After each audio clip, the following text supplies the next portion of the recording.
बैठो। उग्रसेन निकालीन कारागृह से बाहर, वसुदेव देव की निकालीन कारागृह से बाहर। पहली बार 11 साल के बाद अपन बेटा मन ला पाके देवकी वसुदेव के तो प्रसन्नता के पारावार नहीं रही गए। दोनों लाला दोनों जने पर हृदय से लगे, खूब प्रेमाश्रु बही। लाला कब से इंतजार था तुम्हें गला लगाने का, कब से इंतजार था। उग्रसेन लग गद्दी में बैठा दिन कन्हैया।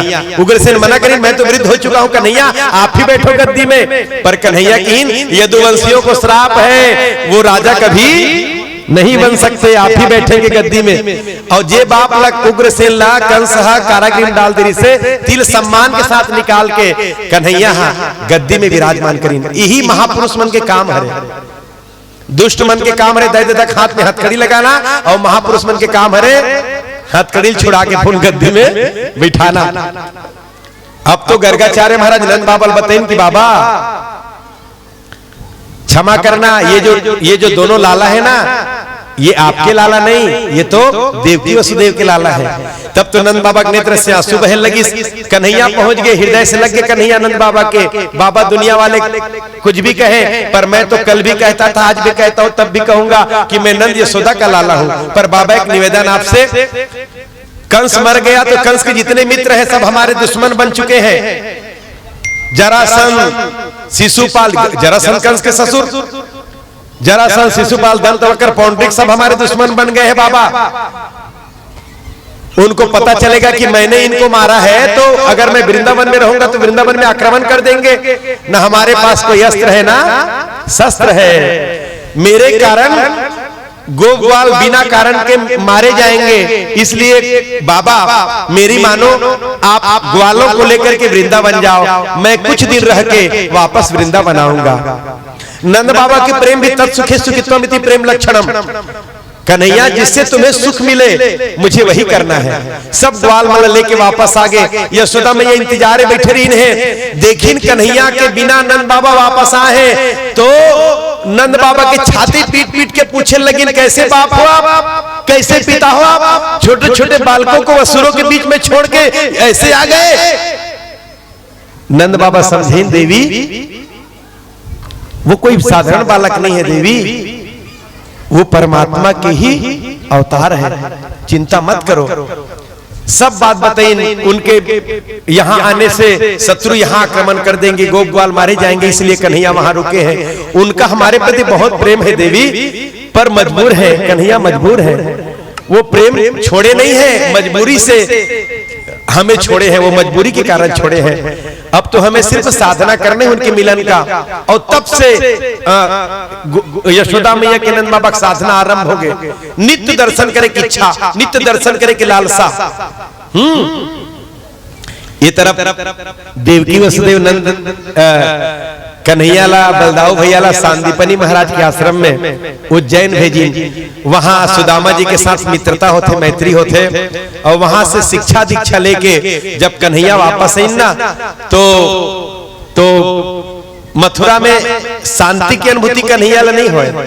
अटारी में बैठे रहा है, भोजन के समय रोए, रात को आधा रात को बिस्तर में सोए सोए रोए। हमेशा कन्हैया के नेत्र से आंसू बहत रहे। उद्धव मित्र दिन कन्हैया के अंतरंग मित्र बृहस्पति के शिष्य परम ज्ञानी उद्धव बहुत समझाए, अरे कन्हैया तुम्हें मथुरा का वैभव सुख नहीं देता, यहाँ के वैभव से तुम्हें शांति नहीं मिलती। हफ्ता बीत गए, 15 बीत गए, साल बीत गए। एक दिन तो उद्धव पीछे लग गए, कन्हैया बताओ तुम्हारे आंखों से आंसू निकलना बंद कैसे होगा। तो कन्हैया जवाब दिन, उद्धव तुम मेरे नेत्रों से आंसू निकलना बंद करवाना चाहते हो ना, तो जाओ वृंदावन। वृंदावन में गायों के नेत्र से आंसू निकलना बंद हो जाएगा, वृंदावन में गोपियों के नेत्र से आंसू निकलना बंद हो जाएगा, वृंदावन में यशोदा मैया आनंद बाबा के नेत्र से आंसू निकलना बंद हो जाएगा, तो मेरे नेत्र से भी आंसू निकलना बंद हो जाएगा।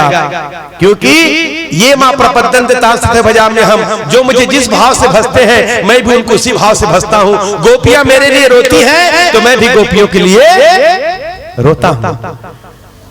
भगवान में पहले भी निवेदन कर चुके हो, भगवान हो दर्पण में अंतर नहीं है। आप भगवान के सामने जो रूप जो श्रृंगार करके जो हो ना वही दर्पण वापिस भेजते भी दर्पण दिखाते। वैसे भगवान हरे भगवान के सामने आप जो भाव लेके जो हो भगवान वही भाव से प्रस्तुत होते हैं। बोलो कृष्ण कन्हैया लाल की। उद्धव की बात ऐसी है तो मैं जरूर जाऊंगा वहां ज्ञान का पाठ पढ़ा के आऊंगा।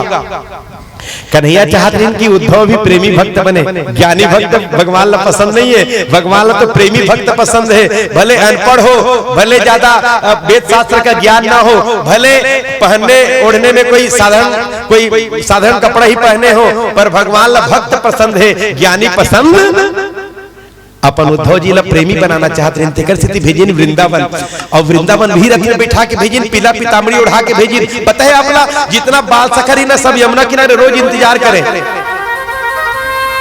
सुबह आ जाए टिफिन डब्बा लेके, दिन भर यमुना किनारे खड़े रहे। आज कन्हैया आएंगे जरूर, आऊंगा बोले हैं तो आएंगे जरूर। शाम तक के देखे, शाम तक कन्हैया नहीं आए ना तो फिर वापस चल दे। नित नव प्रेम सबरी की तरह आज अही काली अही परम दिन अही नरम दिन अही, एक दिन राम जरूर आही सबरी के भागला।